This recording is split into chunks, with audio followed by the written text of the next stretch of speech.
not laces. A child whose legs grip metal ponies activated by a quarter at Pathmark Supercenter. A child who is afraid of the jokers in a card deck and insists that they be taken out before a game. A child who fears her father and dislikes puzzles, boring. A child who likes dogs and rabbits and iguanas and Italian ices. A child who likes riding on the back of a motorcycle because what other 7-year-old gets to ride on a motorcycle? A child who hates to go home, ever, because Peter's house is like a zoo. And most of all because Peter is fun. Peter is just like her, only bigger, and can do things she can't.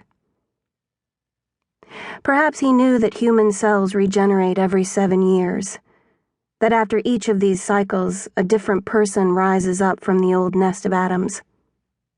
Let's say over the next 7 years, this man, Peter, reprogrammed this child's fizzing cells, that he cleverly memorized her pathways to joy and followed her easy trails of desire, her cravings for creamsicles, going shirtless like a boy, loving the lap of a dog's sweet pink tongue on her face, and the sight of a rabbit crunching something crisp and green. Later, he assiduously learned Madonna's lyrics, and still later, the names of 20 Nirvana songs. 4 months after Peter died, I interviewed a corrections officer while working as a feature writer for my college newspaper. At her apartment, a studio in the Journal Square area of downtown Jersey City, we drank chamomile tea and chatted. I mentioned that I was writing a book. She wanted to know what kind, and I said it was about a pedophile, and that it was only a first draft, very rough so far.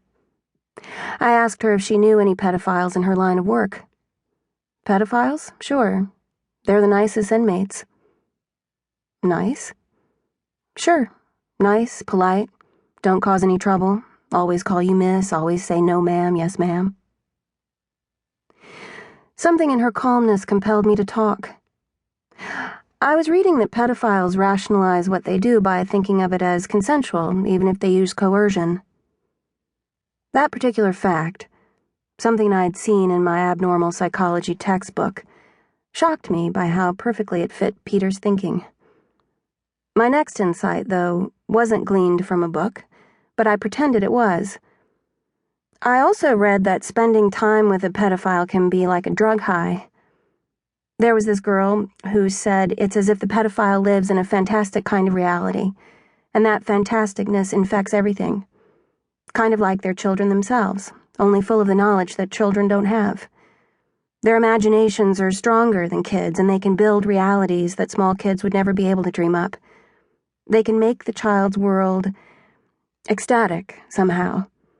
And when it's over, for people who've been through this, it's like coming off of heroin, and for years they can't stop chasing the ghost of how it felt.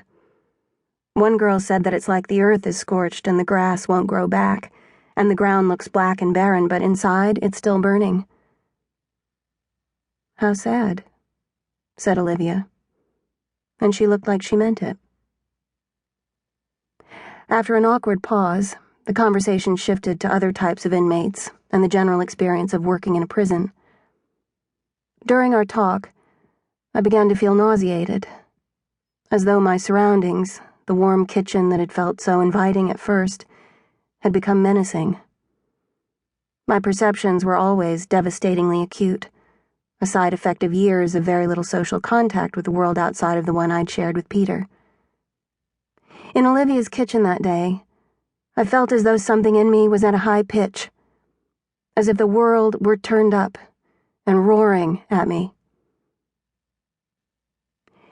Union City, New Jersey, where I grew up, is said to be the most densely populated city in the United States.